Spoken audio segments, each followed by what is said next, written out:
Hello everybody, this is Super Don Bros, and it seemed like everyone liked my last SpongeBob review, so here I am again, talking about the sponge.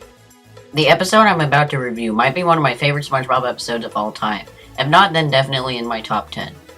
I'm talking about Hello Bikini Bottom.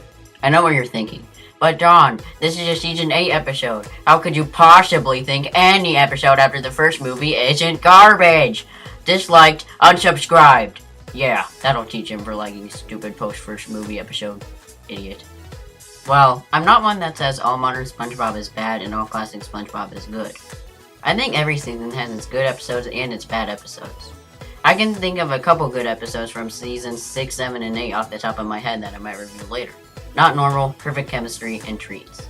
So with that out of the way, let's dive right into, pun intended, SpongeBob SquarePants, Hello Bikini Bottom. This episode starts off with Squidward practicing his clarinet. After a few seconds, SpongeBob hears him and gets out his ukulele and starts to play with Squidward. First of all, wait, Squidward is actually good at playing his clarinet? It was referenced many times throughout the series that he is actually awful at it. I also had no idea that SpongeBob played the ukulele. Then a manager comes and tells SpongeBob and Squidward that they could be the next big thing in the form of a song. The song is excellent. It gets the point across, but it doesn't go on for a bit too long. It could have been a bit shorter, but hey, what can you do? Mr. Krabs comes in and then becomes their manager, after he hears the other manager say the word money. A good thing about this episode is it has a good use of characters. SpongeBob and Squidward are the main duo, Mr. Krabs is their manager, and Patrick is their roadie. See what I mean? They all make sense. Then Mr. Krabs steals Mrs. Puff's bus to use for the tour bus, and I'm surprised they managed to fit Mrs. Puff in there too. Mr. Krabs then says SpongeBob and Squidward will be opening for Ned and the Needlefish, and Colonel comes in. He says they can open for Ned and the Needlefish on one condition, that his roadies can, quote-unquote, sabotage his sound equipment and have it blow up during his soundtrack. Mr. Krabs lets them. Why? Because it's free, of course. After Colonel and his roadies sabotage Krabs' sound equipment, Mr. Krabs takes the manager's radios when he's not looking. After that, Mr. Krabs sets up their next gig at the supermarket, and the whole supermarket scene is really funny. After that scene, we find out that Mr. Krabs sold the Krusty Krab. We then cut to Plankton, who is looking at the for sale Krusty Krab, and goes to get his wallet. I like how they even managed to fit Plankton in there as well. The music that SpongeBob and Squidward play at the supermarket is actually really nice and quite soothing. It reminds me of the Pixar short Lava a lot. Something I have to bring up about this episode is that the concept is really interesting. The premise of SpongeBob and Squidward going on a world tour as a musical duo is one that we haven't seen before. Well, yes, Family Guy did essentially have the same plot in one episode. The songs in that episode weren't nearly as good as the songs in this episode. I have to say that almost all jokes hit bullseyes in this episode. I said almost because of the scene coming up. Oh boy, the scene coming up. Of course, I'm talking about the scene with the senior citizens. Oh boy, does it drag on for too long, and it isn't funny in the least. It's basically the old people saying the music's too loud until they drive SpongeBob and Squidward off the stage. Ha ha ha ha, it's funny because they're old and have sensitive hearing, haha. Seriously, it's stupid, and the only joke that doesn't work in this episode.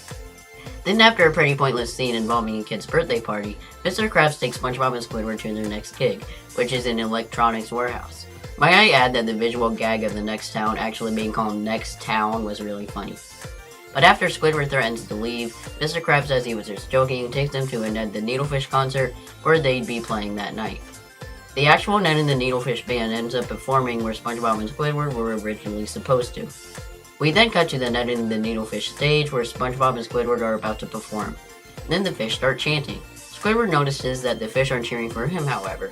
Squidward puts two and two together, and when he finally does, the fish chase them both off stage. We then cut back to Ned and the Needlefish, and the whole part with them rocking out in the quiet store was hilarious. We then cut to Mr. Krabs. Colonel is really angry at him, and he says he's going to sue Mr. Krabs. Then Carper's roadies take Mr. Krabs' equipment and a funny joke. We then see Mr. Krabs driving SpongeBob, Squidward, and Patrick home when he starts crying because he says he'll never get the Krusty Krab back. He accidentally crashes the truck in the process, and they somehow only pop a tire.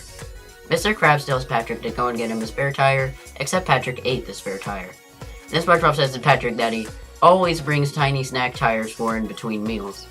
Did I mention this episode is really funny? Squidward then leaves. While walking away, he gets stung by a lot of cacti. That seems cruel in concept, but Squidward didn't actually seem hurt, so I can let it slide. Then we get the ending song. It is great. G-R-E-A-T. The visuals are really good here. The sunset looks amazing. with the colors being a perfect mix of red and orange, then turning into a really good looking blue and purple. I can't really show it because of copyright, but I think you get the idea. The song also manages to be pretty funny as well somehow. SpongeBob and Squidward genuinely have musical talent together. It turns out that because of the song, SpongeBob and Squidward actually managed to gather a crowd. But it turns out the crowd is actually there for a meteor shower. SpongeBob and Squidward obviously don't notice. Mr. Krabs makes all of his money back, but then he loses it due to a get payback at Mr. Krabs line. So Mr. Krabs actually does get some comeuppance. We then cut to Mr. Krabs and SpongeBob back in Bikini Bottom at the pawn shop looking at the for sale Krusty Krab. It was really funny that he sold it to a pawn shop of all places. They then buy it back with Gary's college fund. Wait, Gary has a college fund? Snails can go to college in the SpongeBob universe? Whatever. Then Plankton tries to buy the Krusty Krab, but the manager says that Mr. Krabs and SpongeBob just bought it. But there is a, quote-unquote, widely used taco stand for sale. And oh my! Did that just foreshadow SpongeBob Movie 2? If I remember correctly, Plankton had a taco stand that could time travel. That's pretty interesting. Final thoughts. Everything about this episode worked. The premise, the characters, the jokes, the execution, the visuals, it was all great. So my final rating for this episode would be a trash rating. Just kidding, it's obviously a good gold star. Please watch this episode if you haven't already. But I think I gushed enough today. I think that's about it. Bye.